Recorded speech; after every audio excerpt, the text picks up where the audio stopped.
Frédéric Flagotier, bonjour. Bonjour Thierry. Tu es l'organisateur, ou en tout cas une des chevilles ouvrières de la manche du Trial GP ici en Belgique. On est à Comblain, on tourne le dos au célèbre mur qui semble infranchissable pour tous les trialistes du monde, sauf 4 ou 5 qui passent. Une manifestation à nouveau ici chez nous, une manche de Trial GP championnat du monde, on peut vraiment être fiers. Ah, nous on l'est en tout cas, on est content, c'est un retour après 3 ans, Oui. 2014, 2016, 2018. 19 venait un peu perturber la cadence des 2 ans pour ne plus être en même temps que les Coupes du Monde de football. Et puis finalement, les derniers événements ont fait qu'on arrive avec calendrier 2022, la 4e manche du championnat du monde. Alors, hormis le fait que c'est une manche du championnat du monde, c'est aussi une belle fête populaire. C'est une fête de village en même temps, Oui. c'est une belle fête de village. On organise un marché de produits locaux le vendredi, fin de journée, à l'installation du paddock. Et puis on peut se restaurer, visiter. C'est un peu comme on l'a décrit, le petit Monaco du championnat du monde, parce que c'est la course de la ville. C'est ça, exactement. Une des particularités du trial, c'est que aussi bien dans les paddocks que sur la piste, on est à côté des pilotes. Oui, la proximité. Oui. C'est vraiment, déjà dans le paddock, on sait se balader vraiment au milieu de tous les teams, pro ou autres. Et alors au niveau des sections d'obstacles, où les participants gagnent ou perdent la course, là on est à quelques mètres. Oui. Il n'y a pas de facteur de danger comme dans des courses automobiles ou autres. C'est ça.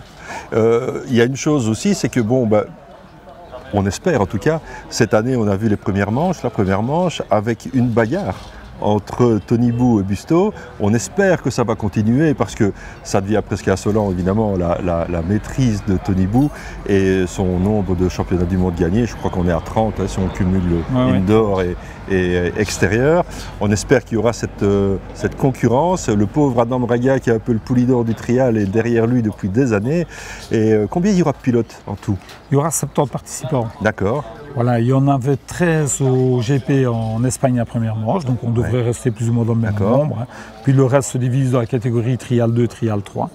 Et c'est vrai que détrôner Tony Bou, c'est difficile, mais bon, on ne peut pas lui en vouloir. Lui, il roule pour gagner. Bien sûr. Il est quand même toujours leader, mais la première manche, il n'a pas gagné. Ça s'est joué à très peu. Et le deuxième jour, parce que l'Espagne comptait pour 2 manches, deuxième jour, il ne gagne qu'avec un pied d'avance.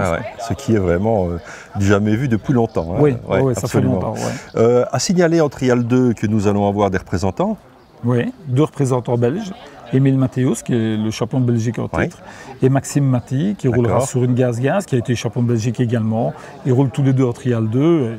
C'est un très bon niveau, ils sont très évidemment, forts. Évidemment, on se souvient de pilotes qui étaient en Trial 2 qui sont maintenant en Trial GP, c'est l'antichambre. Particularité, le Trial 2 accueille aussi des motos électriques. Oui, alors, premier championnat du monde où on peut concourir aussi bien avec un moteur thermique qu'avec un moteur électrique dans la même catégorie. C'est le seul championnat du monde où ça existe. Donc, il faut savoir que la première manche en Espagne, Chatagnol français avec sa moto électrique Motion fait 4e au général le premier jour.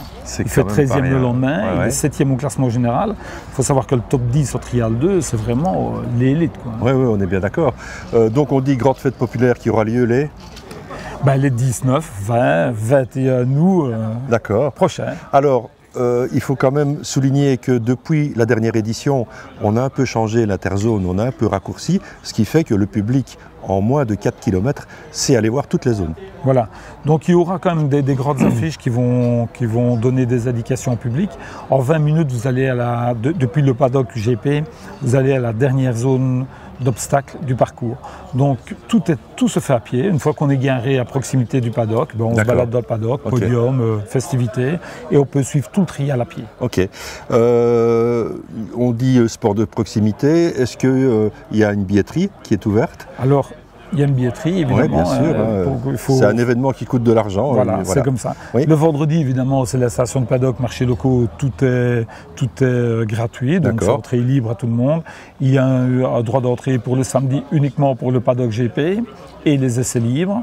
Enfin, les essais officiels du samedi.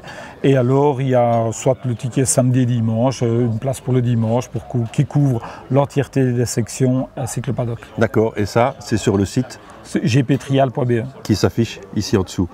On va évidemment se revoir, on va passer un week-end fabuleux, on espère, qu'il pleuve, pas qu'il neige, mais qu'il vente. ou qu'il y ait du soleil, ça va être une épreuve extraordinaire parce que pour les pilotes du trial GP, ici c'est particulier et c'est très difficile. C'est très difficile. Comparé aux autres pays, il y a beaucoup moins de grippe.